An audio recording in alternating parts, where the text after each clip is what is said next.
Okay, hello everybody, and welcome to our weekly session studying this wonderful book by another Rabbi Goldstein, a brother from another mother. We are on chapter 14, which is idealistic. We'll be discussing about idealism, what it means to be idealistic. Okay. How does this work, by the way? Should I read? Someone else reads? I'll read and add. Yeah, you read and you add. Perfect. Thank you. Okay. Why do we do what we do? Are we driven by self-interest or higher ideals? What motivates us? Everything that we do, what is it that motivates us? So Hashem tested Avraham, commanding him to leave his birthplace for the land that I will show you, the land of Israel, Eretz Israel. Immigration is an extremely trying experience. A person has to start afresh in entirely new surroundings, leaving behind all that is familiar and comfortable, potentially negatively impacting a person's family, social, and financial circumstances. This is the truth of any time we're moving. It's not just the moving truck that costs the money, but it's having to make new friends and build a new place in the surroundings and the community that you're moving to. It has its challenges. Recording in progress. So to counteract these difficulties, Hashem promises Avraham great blessings for making the move. I will make you into a great nation. I will bless you and make your name great, and you will be a blessing. Those are the three blessings that counteracted the challenges of moving. Essentially, Hashem tells Avraham he would emerge even more enriched than if he had not left in the first place. And this is captured in the words Hashem says to Avraham, go for yourself. Lech lecha, which this, by the way, this is my you should always have a bit of Torah that relates to you, something that sort of inspires you. At the moment, something that's very inspiring to me is actually an idea I read recently. It says when Avram journeyed, he was told to go to Eretz Canaan, to the land of Israel, to the land of Canaan. It says Vayelech Eretz Canaan, he went to Eretz Canaan. Vayovei Eretz Canaan, and he came to Eretz Canaan. So what does that mean? If I say I'm going to Tenerife and I came to Tenerife, no, I'm going on holiday, or I came on a holiday. Why do you need to say I'm going to Israel and I came to Israel? And the Sforno, one of the medieval commentaries, explains. He actually points out that yes, this was a journey that Avram made. He went to Eretz Canaan and he came to Eretz Canaan. But Terach, his father, made the same journey. It says by Terach that he went to Eretz Canaan, but he only made it as far as Shechem. And we see from here, he points out that we don't necessarily, I'm sorry, he only came as far as Haran. He came to Haran. And we see from here that a person doesn't necessarily make the destination that they head out for. Right, we can go on a journey, but we're not necessarily going to make the destination. And what is the difference? What is the point that led Avram to going to his destination? The journey was Lech Lecha. It was his own journey. He was going for himself. He was invested on it himself. He was going because that's what he wanted to do. I think this is something that can inspire all of us, that really our true inspiration and any journey we go on is only going to be complete if we're really going on that journey for ourselves. I think there's a big, powerful message and lesson in parenting as well. As we parent our children, we want them to enjoy that journey, or potentially leading by our own example that they're going to want that journey for themselves, as opposed to us pouring it down their throats or berating or beating it into them. Okay, so we have this challenge. Avram was supposed to be going on this journey, but he was promised these incredible wealths and this riches if he goes on that journey. And he was told, Lech lecha, it's going to be good for you. The journey Hashem sends Avram on is for his own benefit. By leaving his birthplace, as Hashem commands, Avram will make a historic contribution to human civilization and to the establishment of Bnei Yisrael, of the Jewish people, and will attain great wealth and renown in that process. If he stays where he is, he'll remain childless and be forgotten from history. So that was Avram's test. God said to him, go to Eretz Israel, And there were these extraordinary benefits for him in doing so. But what was the ultimate challenge? So here is this challenge of leaving your place and the challenge that goes along with that. But at the same time, he'll be leaving and he'll be gaining. So this presented Avram with the greatest of challenges. The challenge was, could he do, would he be doing it, going on that journey for the higher motives, for the sake of his ideals, or would he be going for the sake of the riches that were promised to him? And in Pirkei Avos, it teaches us that Avram passed this test along with 9 other tests of his character and faith. He went idealistically out of loyalty and devotion to Hashem. He went to go because that was the journey he was making to go with Hashem. Not because he was going because he was promised that he's going to become the CEO and the director, company director of this incredible, greatest conglomerate called the Jewish people. But he was going for the sake of Hashem. We see from this that situations of blessing and abundance can be their own tests. And in fact, the Gemara points out in a number of places, and I think in Mishnah and Pirkei Avot and a few places as well, actually mentions that sometimes the test of wealth and abundance and blessings are actually even greater than the test of not having that wealth and challenges. You know, a person is unfortunately not blessed with that with wealth, and you know, he's got relatively limited challenges. Like it's great, it's incredible, huge the challenge, and how is he going to make the bread, put the bread on the table? But that's the challenge he has. All of a sudden, you increase your wealth, and you've got so many more things to be worrying about. The Mishnah in Pirkei Avot points out, Mar ben Nechasim, a person increases their assets, increases their possessions, Mar b'daiga, then automatically they're increasing their daiga, they're increasing their worry, they're increasing their concern.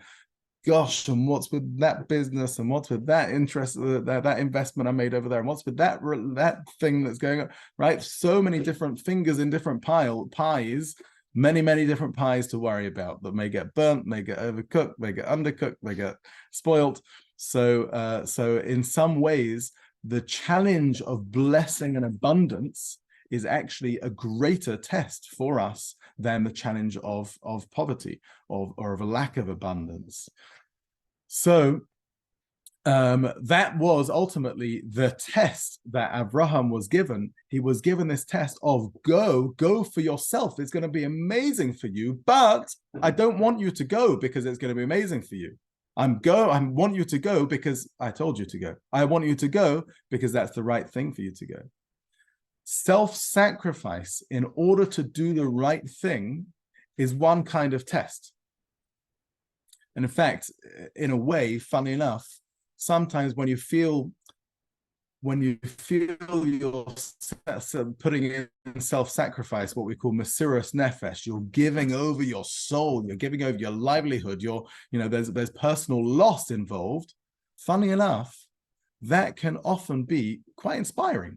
And we actually feel like you get into a certain groove about this. In fact, my Rabbi Reberkovitz says, it's when a person is sitting and learning in a yeshiva or in a kollel, and they're struggling with finances, there's no greater simcha, and there's no greater pleasure, and there's an incredible gift that we get of growth in that experience, because you're inspired, because hey, we're on a mission over here, we're trailblazing, we're pathfinders, we're doing big stuff. I know I'm doing big stuff. I feel like I'm giving my soul over to this. I'm invested in this, and in a way, that's a limited level of accomplishment that we achieve through that. And not to minimize, the value of investment and mesiras nefesh, of that self-sacrifice, but the growth that comes from that self-sacrifice is a bit of is injected with a bit of help because of that self-sacrifice. But as Rabbi Goldstein continues, when there's actually benefit in choosing right, the challenge shifts, because now we've got the question, are we doing it for the sake of Hashem because it's the right thing to do, and for the purpose for which we were created? Or Are we doing it because I get a lot out of it? I enjoy this. This is good. I'm feeling good about this. This personal benefit, the personal gain, that's the challenge of doing things for the right reasons. Shabbat teaches us to be idealistic, to set aside self-serving motivations and to do the right thing for its own sake. Its own sake in Hebrew is called lishma. We speak about doing things lishma, which means l'shem, for the sake of, lishma, for the sake of it, right? Not for the sake of anything else, just for the sake of it. Just the it, whatever it is that we're doing it just for that sake, purely for that sake. The Torah instructs us, remember, zachor et yom HaShabbat lekadsho. Remember the Shabbat day to make it holy. In reference to this verse, the Talmud explains that, and this is quite baffling, that we need to remember Shabbat because you might forget Shabbat. Well, I mean, I don't know about you, but since about Monday, I've been waiting for Shabbos, you know. And in fact, we count the days of the week as Yom Rishon, Yom Sheni. We're counting to Shabbat. What do you mean you're going to forget Shabbos? How can you forget Shabbos? Has that ever happened? You've forgotten Shabbos? It doesn't happen. There's a deeper meaning here. Shabbat is a remarkable day. There is an abundance of personal benefits of keeping Shabbat. And we think about it, you know, there's incredible benefits of keeping Shabbat. I think nowadays more than ever, we appreciate and we understand the value of being able to switch off, the value of being able to, you know, digital detox and just disconnect from the world that we're so drawn into and we're so sucked into and tied into and bound into. It's really, really hard to stay on and stay connected and stay focused. And Shabbat is we get to disconnect. You tell the non-Jews about it. They're like, wow, you've got a whole day where every single week you do this. It's an incredible idea. So that is a huge benefit that we have. There are many benefits, but so this is the question and this is the challenge, because there's personal benefits of keeping Shabbat. Okay, and by the way, with the Shabbat project, which runs around the world, I think very much focuses on the benefits and the community and the family and being able to sit around together and connect with the community, connect with your family, connect with yourself, and it very much focuses on those types of community building initiatives and enterprises, which is an incredible thing, a beautiful thing, and it certainly would encourage a person to begin their journey into Shabbat, into observance of Shabbat, into growing in their Shabbat observance. But that's not the be all and end all. Ultimately, yes, it's beautiful. There's personal benefit involved, and Shabbat is a beautiful gift. It's a gift that Hashem gives us. Hashem calls it a gift in my storehouse that I have for you guys. I'm sorry about the WhatsApp dinging. I forgot to mute it before I came on. But it's a beautiful gift that we have every single week. We've got this beautiful gift of Shabbat.